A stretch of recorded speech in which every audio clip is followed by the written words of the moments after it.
निवृत्तीनाथ महाराज समाधी यात्रेनिमित्त लाखो भाविक राज्यभरातूनच नव्हे तर देशभरातून त्र्यंबकेश्वरमध्ये दाखल होत असतात। त्यामुळेच भाविकांना कुठलीही गैरसोय होऊ नये, दर्शनासाठी सुरळीत जाता यावे यासाठी सिटी लिंक प्रशासनानं एक महत्त्वाचा निर्णय घेतलाय।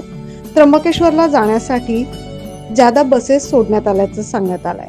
नेमकं पाहूया या बसेस कशा स्वरूपात आणि कुठून सोडण्यात येणार आहेत। दरवर्षी निवृत्तीनाथ महाराज यांच्या समाधी दर्शनासाठी लाखोंच्या संख्येने भाविक त्र्यंबकेश्वरमध्ये दाखल होतात। यावर्षी देखील गेल्या 2 दिवसांपासून निवृत्तीनाथ यात्रेनिमित्त त्र्यंबकेश्वरमध्ये भाविकांची मांदियाळी पाहायला मिळते। याच पार्श्वभूमीवर नाशिकहून त्र्यंबकेश्वरला जाण्यासाठी आज आणि उद्या असे 2 दिवस एकूण 312 सिटी लिंक बस फेऱ्यांचं नियोजन करण्यात आलंय।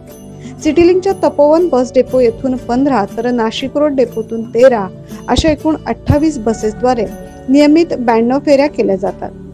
मात्र आज तपोवन डेपोतून जादा 6, नाशिक रोड डेपोतून जादा 4 अशा एकूण 10 बसेसद्वारे 40 जादा फेऱ्या करण्यात येणार आहेत। नियमित 92 आणि या वाढवलेल्या 40 अशा एकूण 132 बस फेऱ्या करण्यात येणार आहेत। तर उद्या तपोवन डेपोतून नियमित 15, नाशिक रोड डेपोतून 13 अशा एकूण 28 बसेसच्या माध्यमातून नियमित 92 फेऱ्या केल्या जाणार आहेत। तसेच तपोवन डेपोतून जादा 12 तर नाशिक रोड डेपोतून 10 अशा एकूण 22 अधिक बसेसद्वारे 88 जास्त फेऱ्या होतील।